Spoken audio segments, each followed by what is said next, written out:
Hey everyone, it's Rebecca. Thanks for checking by my channel. Today is my 21-day/3-week video log talking about my experience being on an antidepressant for the first time in over 15 years. And this is for depression as a symptom of my PTSD that's related to domestic violence.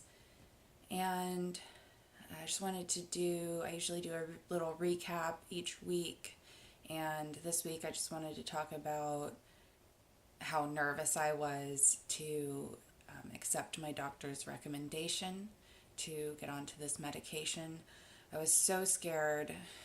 I was just so used to being considered a statistical outlier in so many situations in ways that I felt were really negative, and I was afraid that I was only going to have really bad side effects and that I wasn't going to get any help from this prescription, but that has not been the case.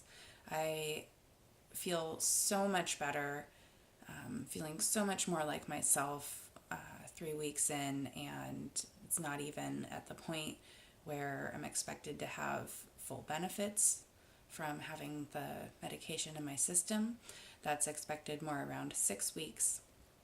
So I'm just really happy that I gave it a shot, and I know that it's not necessarily right for everyone. In fact, I was just catching up with a friend a few nights ago, and she just went off of this medication that I'm on because it wasn't right for her, and she's doing great on a new medication, but was still really suffering a lot with depression while on this fluoxetine, which is a generic form of Prozac.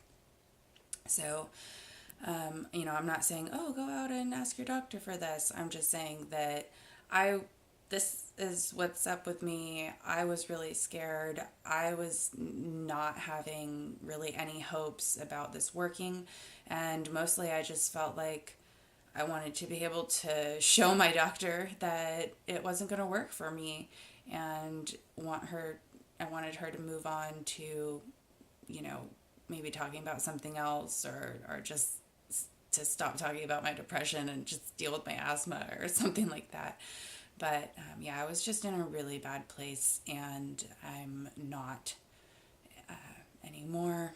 I have had some side effects that, aren't necessarily what the medication is supposed to do. I've had the really weird, and in my case, very bad dreams, but that has not remained. And what else? So some headache, and that again didn't stay very long. It was just a few days.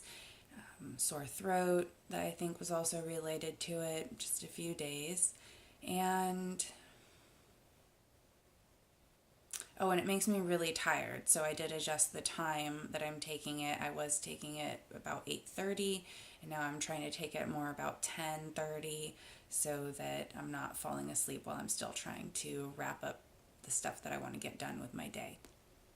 So I'm really glad about that. Right now I am dealing with like a cold and kind of upper respiratory stuff in my sinuses. I'm really sensitive to cigarette smoke, and it gets worse in the wet weather. It's been very wet where I live lately, and I did have a bit of exposure to smoke as well as to some sick people, so I'm not sure exactly which thing kind of triggered this onset of illness with me, but I did take some Sudafed that I have prescribed for that, and that's something that I know gives me really bad dreams. So I'm a little nervous about tonight as far as between the Prozac prescription and the Sudafed, wondering how my sleep is going to go. But I figured I would just check it and see, and maybe tomorrow night I'd rather have just be a mouth breather instead of being able to breathe through my nose if it doesn't go well. So that's my recap for week 3. Thanks for sticking with me, and I hope you tune in tomorrow. Talk to you then.